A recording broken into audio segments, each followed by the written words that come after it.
Buenas noches, bienvenidos a las 8:45, hoy día viernes 30 de octubre. Es un gusto estar con ustedes. Es la antesala a un fin de semana no largo, pero sí intenso, señores. Le doy la bienvenida a Claudia Méndez Arriaza. ¿Qué tal? Muy buenas noches. A Carmen Ortiz, buenas noches. ¿Qué tal, Juan Luis? Compañeros, buenas noches. Y a Adrián Zapata le doy la bienvenida también. ¿Qué tal? Muy buenas noches, Claudia. Pues nos espera un fin de semana intenso. ¿Alguien acá se disfraza? No. ¿No?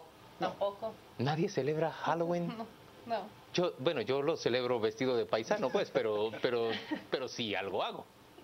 ¿Y alguien hace algo especial para el fin de semana de Todos los Santos y la víspera del Día de Difuntos? Bueno, ¿Quién va al cementerio? A ver. Yo voy al cementerio. Yo ya fui al cementerio. Yo reconozco que tengo ya bastantes años de no ir al cementerio. Ajá. Y comen todos fiambre. Eso sí, y reunión familiares. Adrián no dijo. No. Adrián no come fiambre. Adrián. ¿No te gusta el fiambre, Adrián? ¿No? No soy muy amigo. Bueno, del pero fiambre. no son pocos a los que no les gustan.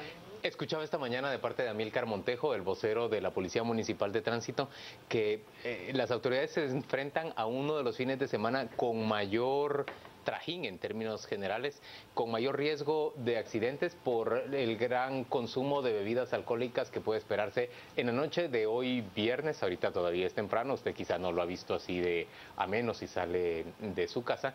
Y luego el día sábado, que es la noche de brujas, muchísimos jóvenes y no tan jóvenes festejan, parrandean y bueno, es un fin de semana para tener mucho cuidado, mucha precaución en términos de conducirse por el tráfico. Por supuesto, el día domingo hay muchas actividades que hacer. Probablemente las más relevantes, ir a ver los barriletes temprano por la mañana. Aunque ya dijo el Insibume que no va a haber suficiente viento, esa fue la mala noticia, no sé si la escuché hoy o el día de ayer. Yo no recuerdo un 1 de noviembre reciente que haya habido suficiente viento para que se levantaran los barriletes grandes. En todo caso, creo que es un fin de semana muy familiar. Sí. Eso, yo creo Haga lo que eso es lo hagas, te principal. reunís con la Pero ¿saben familia, una actividad que vale la visitas pena? amigos. Después de comer el fiambre, irse temprano, a eso de las 5 de la tarde, a buscar un cementerio en el altiplano, en las zonas cachiqueles, básicamente, o probablemente con los pocomames de Palín. Pero lo más interesante es ir a un cementerio indígena o mestizo cerca de la ciudad de Guatemala o de donde usted viva, para ver, realmente es un sincretismo precioso el que se puede ver, esa fiesta enorme de las personas que le llevan de todo tipo de comidas y dulces, luces, velas y flores a sus difuntos para esperar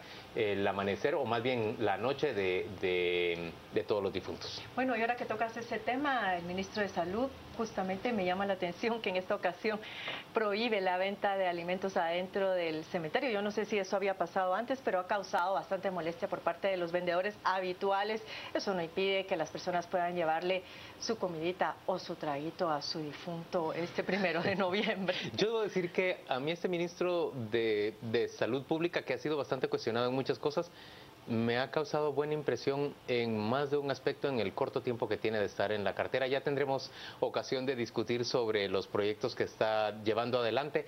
No precisamente es ese de excluir... Prohibir la comida en... La venta de alimentos de los cementerios, el más relevante. Ya vamos a tener ocasión de hablar sobre él. Pero ¿qué les parece si empezamos hablando justamente del tema de la salud y de lo que el día martes fue revelado tanto por la Comisión Internacional contra la Impunidad como por el Ministerio Público mediante una acción que incluía, ¿eran cuántos? 24 allanamientos, eran una gran cantidad de allanamientos y 14 órdenes de captura giradas en contra de directores de hospital, encargados de compras de centros de salud del Instituto Guatemalteco de Seguridad Social, altas autoridades también del ICS y en contra, ese es el nombre más prominente, de Gustavo Alejos, el antiguo secretario privado de Álvaro Colón, cuando este era presidente de la República. Lo que descubre el Ministerio Público y la CICIG es eso, una red de negociantes de salud, corrupción en el Instituto Guatemalteco de Seguridad Social, pero que a estas alturas los guatemaltecos tenemos bien claro que funciona de la misma manera, tanto para el ICS como para el sistema de proveeduría criminal, porque eso es proveeduría criminal de medicamentos a los hospitales nacionales y también al Centro Médico Militar, al Ministerio de la Defensa, que es el otro gran comprador los 3 grandes compradores de parte del Estado guatemalteco. ¿Cómo ven ustedes esa orden de captura girada en contra de Gustavo Alejos y otras 13 personas y la fuga del señor Alejos, que no pudo ser capturado en la mañana del martes último? Mira, ¿sabes qué me hizo recordar a mí? Lo primero que se me vino a la mente cuando yo me entero de este caso es, por alguna razón, la salida de Reyes Mayén en su oportunidad del IX, que se decía que había sido, que se le había tendido una trampa porque tuvo que salir de una forma bastante fea del Instituto Guatemalteco de Seguridad Social cuando es relevado justamente por Juan de Dios Rodríguez. Y a Reyes Mayén se le acusa en ese momento de abuso de autoridad y creo que de prolongación de funciones, que era el principal delito que estaba pues siéndosele señalado. Tiempo después también se va preso el gerente Arnoldo Aval. Entonces, pero fue en una serie de movimientos que para una congresista en particular del Congreso de la República, que no se me olvida, ella decía a Reyes Mayén se le tendió una trampa y más bien pareciera que esto es como la sustitución de mafias o ver quién se posicionaba en la junta directiva del IX. Vemos acá también un patrón de varios exsecretarios vinculados al negocio de las medicinas, desde Alfonso Portillo con Julio Girón, luego Gustavo Alejos con Álvaro Colón y luego Juan de Dios Rodríguez con Otto Pérez Molina, lo cual le hace a uno pensar a qué puede obedecer ese patrón, porque parece muy raro que sea una casualidad. Yo puedo decir algo en ese punto. Es que a mí me parece que las 3 grandes patas de la corrupción o fuentes de enriquecimiento ilícito en un gobierno son la obra pública, la proveeduría de medicamentos y las aduanas. Hay una cuarta pata que tiene que ver con el narcotráfico, pero dejaría ese afuera por ser, digamos, de orden más porque es otro sistema criminal. Este se reviste del licitud. Sí, estos 3 se revisten del licitud, tiene razón Por eso Claudia. yo solo quisiera cerrar la idea diciendo, precisamente por eso que mencionaba Juan Luis, de estos 3 grandes negocios o 3 grandes patas, el tema de las farmacéuticas no es el único acá en Guatemala y vemos esa guerra prácticamente frontal que Hillary Clinton le está haciendo a las grandes farmacéuticas en Estados Unidos. De hecho, el 22 de septiembre ella lanza un tuit ante un alza de las farmacéuticas a un medicamento que era considerado esencial en términos de consumo, y el tuit que ella lanzó era más bien acusando de especulación a estas farmacéuticas y les hizo perder millones de dólares porque prácticamente lo que hizo fue traer a la baja el precio de sus acciones. Entonces yo creo que es un tema de discusión, no solamente aquí en Guatemala, pero esta es la oportunidad para ponerle el ojo y no quitárselo de encima. Yo quisiera comentar desde el punto de vista de la teoría de la corrupción, cuánto se ha estudiado los fenómenos corruptos. Y me quiero referir más allá de los nombres y apellidos que hoy han salido a luz, las capturas, que son casos importantes, pero lo más importante aquí es descubrir ese sistema corrupto del cual hablaba Juan Luis. Es privado, estatal, y simplemente formar los nodos que le permiten a un mundo y al otro coludir para generar este tipo de ganancias para terceros o para primeros, depende de cuál sea la instancia. ¿Por qué digo esto? Porque más importante que se convierta en un escándalo, debiera convertirse en un ataque para determinar cuáles son las causas que han provocado esto y prácticamente aniquilarlas. Solo añadiría con Juan Luis que es cierto que obra pública, que hemos visto casos ya reportados en la prensa, pero también esta gobernación.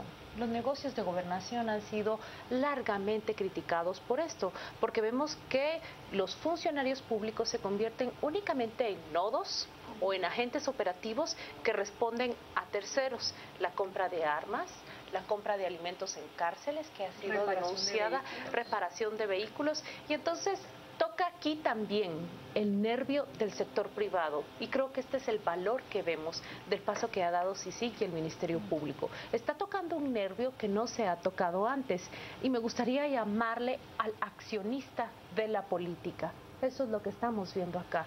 No se está tocando más al diputado, al ministro, al presidente de la República, que ya se tocó, ahora se está tocando el otro nervio y es el accionista. Estas personas que han formado la junta o suerte de junta directiva que ha cooptado el poder público y que estos casos lo que yo espero es que sirvan no para...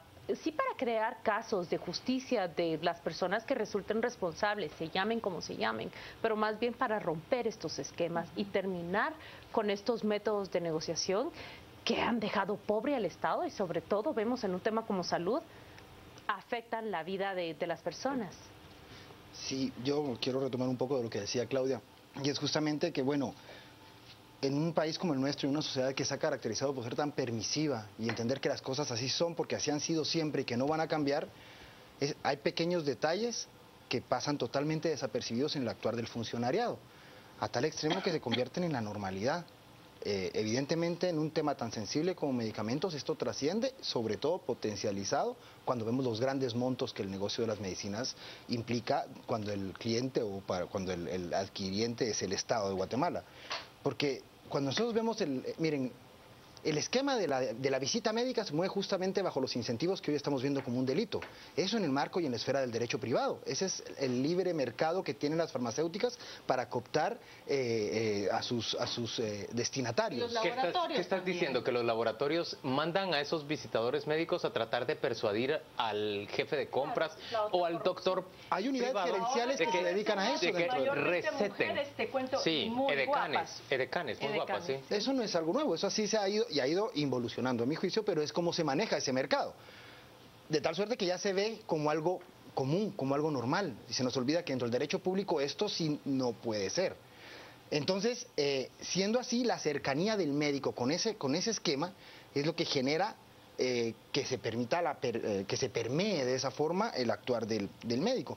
Cuando realmente la idea, sobre todo en un tema tan sensible como yo les refería, es un cero tolerancia. No solamente es en el marco de la adquisición de medicamentos. Cualquier obra, el Estado al adquirir bienes y servicios invariablemente tiene que pagar un costo justo, un costo etcétera, bajo un proceso competitivo, legal y demás, porque igual la obra va a generar un beneficio para alguien y es lo que no podemos pues evitar porque es algo de la dinámica ordinaria del exacto.